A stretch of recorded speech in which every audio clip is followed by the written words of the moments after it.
மணி, ஏன்டா உலகத்துல எல்லாரும் இப்படி இருக்கிறாங்க? எப்படி இருக்கிறாங்க? ஒவ்வொருத்தரும் அவங்களுக்கு வர வேண்டிய பணம் லட்சத்திலையும் கோடியிலையும் வரணும்னு ஆசைப்படுறாங்க.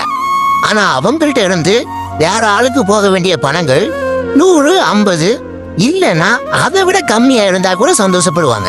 ஆமா ஆமா, ஆனந்த் சொல்றது சரிதான். ஆனா காரணம் இல்லாம திடீர்னு நீ இதை சொல்ல மாட்டிய, என்ன விஷயம்? அவள் எக்ஸாம் முடிஞ்சு 10 நாள் லீவ் விட்டாங்கல்ல, அதுக்கு இந்த மாச ஃபீஸ் பாதி போதுமான்னு ஒரு சிலர் கேட்டாங்க.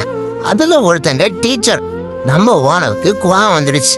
டீச்சர் ஸ்கூல்ல லீவ் விட்டாங்களே, உங்களுக்கு சம்பளம் பிடிச்சாங்களா அப்படின்னு கேட்டார். இப்ப டீச்சருக்கு கோவம் வந்துடுச்சு. ஓனர் சரியா தானே கேட்டிருக்காரு. ஆமா ஆமா, அது போல ஸ்கூல் வண்டி ஓட்டுற டிரைவருக்கு 10 நாள் சம்பளம் கம்மி பண்ணி கொடுத்தா அந்த டிரைவர் அடுத்த முறை வேலைக்கு வருவாரா?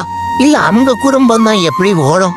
அது மட்டும் இல்லாம வண்டி ஓடினாலும் ஓடாட்டியும் வருஷத்துக்கு இன்சூரன்ஸ் கட்டி ஆகணும், எஃப்சி பண்ணி ஆகணும், ரோட் டாக்ஸ் கட்டி ஆகணும். எதையுமே கம்மி பண்ணி கட்ட முடியாது. அதனால அன்பான பெற்றோர்களே, உங்க பிள்ளைங்களை பத்திரமா கூட்டிட்டு போயிட்டு பத்திரமா வீட்டுக்கு கொண்டு சேர்க்கிற ஓட்டுநர்களுக்கு அதிகமா கொடுக்கலனாலும் நியாயமா சேர வேண்டியதை மனதார கொடுங்க. நன்றி.